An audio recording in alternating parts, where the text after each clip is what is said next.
पण तुमचा तर गुरु प्रथम निघून गेले, तुम्हाला का द्यायचं आहे? बाबासाहेबांना दृष्टी नव्हती तर दूरदृष्टी होती. 26 नोव्हेंबर 1949 आपलं भारताचं संविधान लिहून झालं. 26 जानेवारी 1950 अंमलात आलं.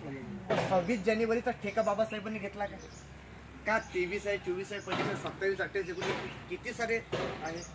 वाय याला म्हणतात स्पर्धा परिषदेची. का बाबासाहेबांना 26 तारीख निवडली? कारण आहे ना, तुम्हाला पुढे दाखला देतो नाही. बाबासाहेबांनी छत्रपती शिवाजी महाराजांनाच आदर्श ठेवलं आणि म्हणून कलम 395 12 परिशिष्ट 8च भाग का घेतले? याचंही रिझन आहे. एक महापुरुष पकडला की पूर्ण इचुकाटा निघतो. आला का लक्षात? 395 कलम का घेतले? बाबासाहेबांना विचारलं होतं. बाबासाहेब म्हणतात, ज्या महापुरुषांनी 1 जानेवारी 1848 मध्ये भिडे यांच्या वाड्यातून रास्तापेठ असेल, शुक्रवार पेठ असेल, बुधवार पेठ असेल किंवा महात्मा फुले मंडई असेल, ज्ञानाची ज्ञानगंगा सुरू केली. त्याच्यामध्ये जास्तीत जास्त 8 ते 6 महिला होत्या. त्याच्यामध्ये आपल्या 18 पगड जाती 12 बलुतेदारांच्या महिला होत्या. एक फातिमा शेख, उस्मान शेख जातीनं मुस्लिम, त्याची पत्नी होती. जे जागा होती ती उस्मान शेख म्हणजे मुस्लिम दादाचीच होती. बाबासाहेब आंबेडकरांनी 21, 22, 23 मार्च 1927 14 तळ्याचा सत्याग्रह केला. ते जागा सुद्धा मुस्लिम दादाचीच होती. एवढंच नाही, बाबासाहेबांना मनस्मृती जाडली. मनस्मृती जाळण्याच्या पहिले बाबासाहेब रायगटावर छत्रपती शिवरायांचं दर्शन घेऊन येतात. 14 तळ्याच्या सत्याग्रहाच्या वेळेस बाबासाहेब आंबेडकर जय शिवाजी जय भवानीचा जय घोष करतात. मग बाबासाहेबांचं छत्रपती शिवरायांचं नातं काय? जेव्हा बाबासाहेबांना विचारलं होतं की 395 कलमा काय, तर बाबासाहेबांनी सांगितलं, ज्या महापुरुषांनी 1 जानेवारी 1848 मध्ये भिडे यांच्या वाड्यातून ज्ञानाची ज्ञानगंगा सुरू केली, त्या घराचा घर क्रमांक होता महात्मा फुले सावित्रीबाई फुलेंचा 395. मग महात्मा फुलेंचं मुहूर्तमेढ कुठं आहे? छोटंसं लावलेलं रोपटं ते कुठले आहे? साताऱ्यातले. नायगाव ठिकाणचे कोण? सावित्रीबाई फुले. आणि कडगुंचे कोण? महात्मा ज्योतिराव फुले. तालुका खटाव, यांचा खटाव येतो की खटाव येतो. दोन्ही तालुके कुठे? सातारामध्ये. एक जातीनं माळी, एक जातीनं पाटील आहे.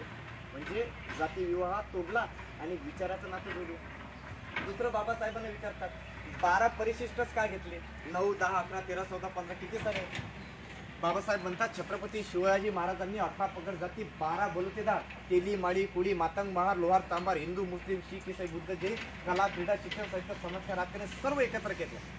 म्हणून छत्रपती शिवाजी महाराजांनी 18 पगड जाती 12 बलुतेदारांचं काय स्वराज्य निर्माण केलं. म्हणून बाबासाहेब म्हणतात, माझ्या परिशिष्टामध्ये मी 12 बलुतेदारच घेतले. दाखले आहेत की नाही? बाबासाहेबांनी शिवाजी महाराज पाहिले नाही. शिवाजी महाराजांचा जन्म 19 फेब्रुवारी 1630. शिवराय आपल्यातून निघून जातात 4 एप्रिल 1680. फक्त 50 वर्ष जगलेला रयतेचा राजा.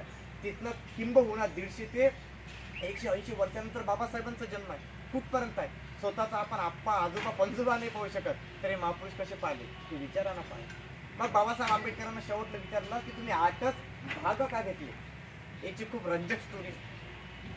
पहिला दाखला, 8 नोव्हेंबर 1663 पहिला जगातील सर्जिकल स्ट्राईक केला छत्रपती शिवाजी महाराज वर्षे शाहिस्ता खान.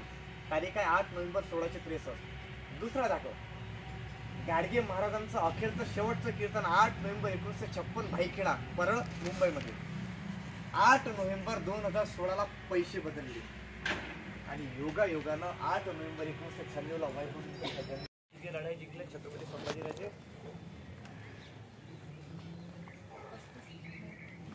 12 वर्षापासून तर 21 पर्यंत 128 लढाई जिंकलेत. पहिले बुलेट प्रूफ करणारा, पहिला बायकोला राज्यपाल देणारा. एवढंच नाही, सर्वात महत्वाचं 16वं वर्ष धोक्याचं म्हणून 16च्या अर्ध जर गेला तर 8 ते 9 वर्षांमध्ये महाराजांनी 4 ग्रंथ लिहिले जे जगात कोणाच्या बापाचे न लिहिले नाही. हा शब्द वापरतो, तुलून मुलून. वयाचे 9 वर्ष काय समजतं रे? मुलाचे पाय पाळण्यात दिसतात तर संभाजीराजांचे पाय पाळणे ते बाहेर दिसायचे. आला का लक्षात? आता स्थितीची परीक्षा होतात असं म्हटलं जातं. 4 ग्रंथ लिहिलं आहे. कोणाला काही माहिती?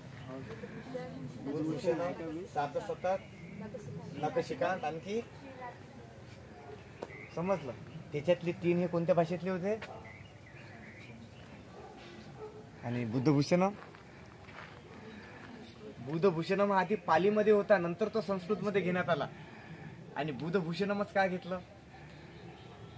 कारण आहे ना, एक जर महापुरुष पकडला, मग तथागत गौतम बुद्ध, वर्धमान महावीर, अशोक सम्राट पासून तर इकडे 4 वाघ असेल, संत तुकाराम महाराज, ज्ञानेश्वर महाराज, तर आताचे गाडगे महाराज, तुकडोजी महाराजांपर्यंत एवढा महापुरुष महामानव क्रांतिकारांचा इतिहास आहे. रंजक इतिहास नाही. छत्रपती संभाजीराजांना खूप काही लोकांनी वेगळं सांगितलंय.